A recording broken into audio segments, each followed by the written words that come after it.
D'abord, pourquoi se financer? Pour une entreprise, ça peut être pour la création d'entreprise, donc ça va être de l'immobilier, des dépôts, etc. Ça peut être l'exploitation, l'achat, la transformation de matières, payer les salaires, démarrer des nouvelles activités, des nouvelles succursales. Pour une banque, ça peut être pour soutenir ses activités, pour lancer des nouvelles activités d'investissement, de refinancement, etc. Les moyens pour y parvenir, donc il y a d'une part l'augmentation de capital, et l'émission de nouvelles actions, l'émission d'obligations aussi. On peut aussi profiter du marché de financement interbancaire, obtenir des prêts au niveau des banques. Certains produits comme le repo permettent aussi de faire du financement.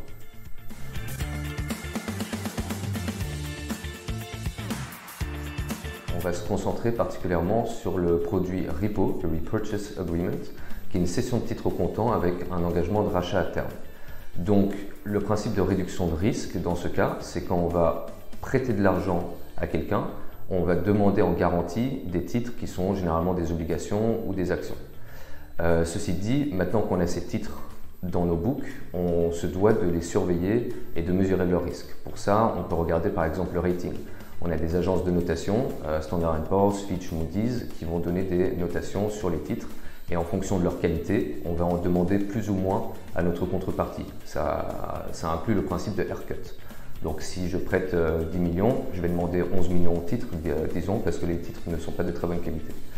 On peut regarder aussi le holding ratio, c'est-à-dire que quelle part de l'émission totale des titres est-ce qu'on tient sur nos books, parce que ça va nous donner un indicateur de liquidité. Si jamais mon client fait défaut et qu'il faut que je revende les titres que j'ai en garantie, si le marché est très peu liquide et que je mets 6 mois pour les revendre, c'est plus embêtant que si jamais je peux mettre une seule journée de trading pour revendre tout le stock de collatéral.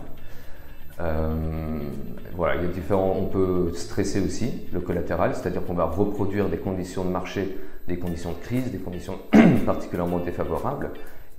On va voir à ce moment-là comment le risque de ces titres qu'on tient en collatéral va évoluer en fonction des différents aspects et en différentes conditions de marché qu'on veut simuler.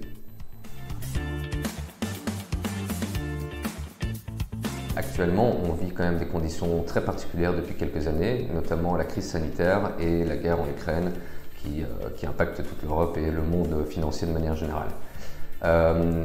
Principalement, les impacts vont être une augmentation de l'inflation et une augmentation des taux directeurs. Les deux sont étroitement liés.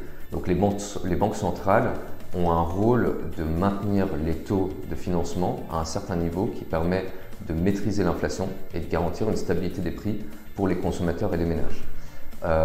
Côté bancaire, ça va se traduire par une augmentation des taux de repo, des taux d'emprunt interbancaire sur les marchés, etc. Donc ça va coûter plus cher de se financer en tant que banque. Pour les particuliers, ça peut se traduire par des difficultés accrues d'obtenir des crédits à la consommation, des crédits immobiliers. Il peut y avoir un petit avantage dans le sens où une augmentation de l'inflation va logiquement mener à une augmentation des salaires.